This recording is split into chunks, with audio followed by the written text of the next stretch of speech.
The last video, we looked at the alleged organized crime, corruption inside the police department. We were told there was an investigation coming, an oversight investigation.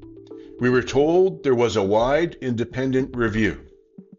We were told someone was looking into it. But here's the question nobody seems to be asking. What if the oversight body legally cannot investigate the very crimes that the people are concerned about?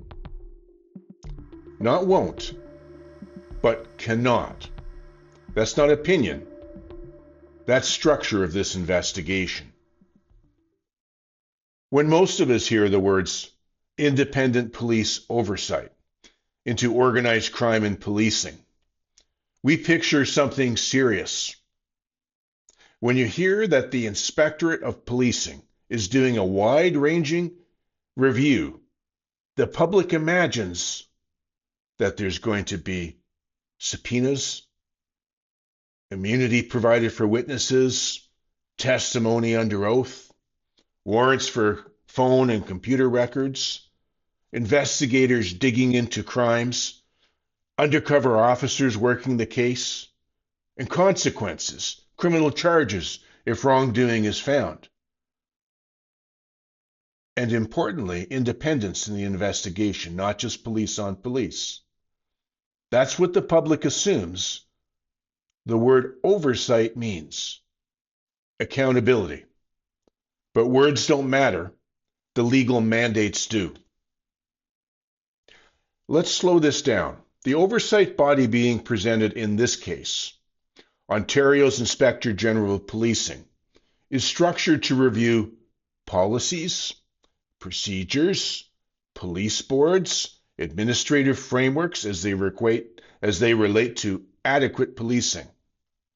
What it is not empowered to do is investigate individual officer misconduct. That's right. He cannot investigate officer misconduct, let alone criminal actions.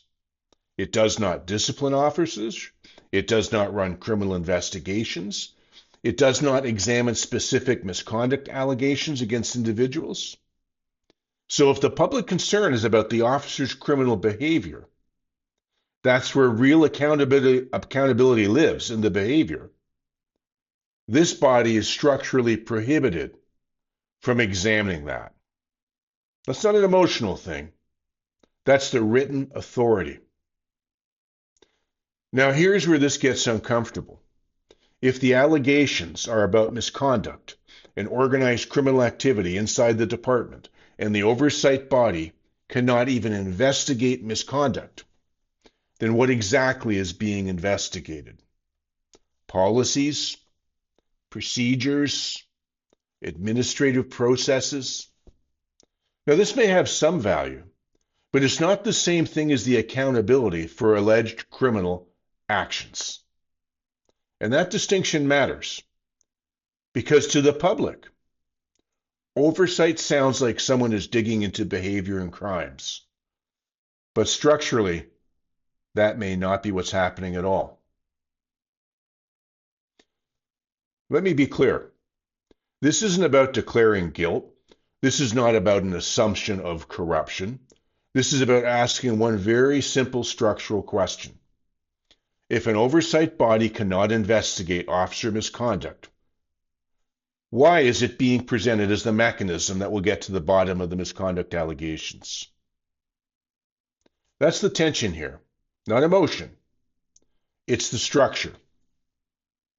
Because oversight is only as strong as what it's legally allowed to examine. Here's something most people don't think about.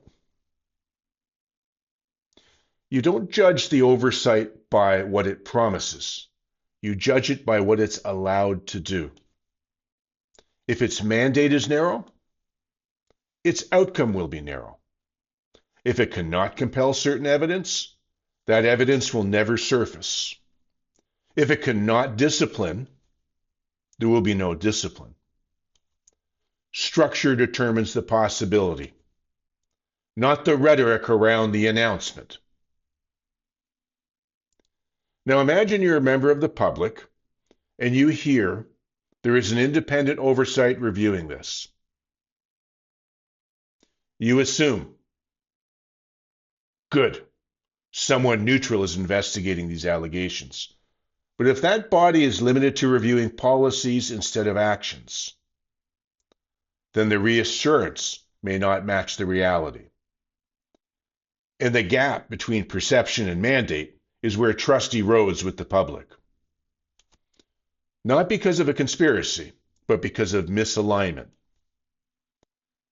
I don't know how you call that accountability. Oversight sounds powerful, but authority is defined by the scope. And here's where this story moves even deeper. Even if we assume good intentions, even if we assume professional integrity, there's another question that hasn't been examined yet. Who is conducting the oversight? What relationships exist there?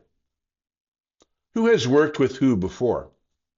Because structure isn't just about what you're allowed to investigate. It's also about independence. And that's what we're going to unpack next. This isn't about the proving allegations right or wrong. It's about whether oversight mechanisms are capable of testing them properly. Oversight isn't about what it promises. It's about what it's permitted to examine. And sometimes the most important detail in an investigation is what it legally cannot touch. If accountability matters to you, structure should also matter to you. In part 3 of this series, we'll look at the conflicts that are involved.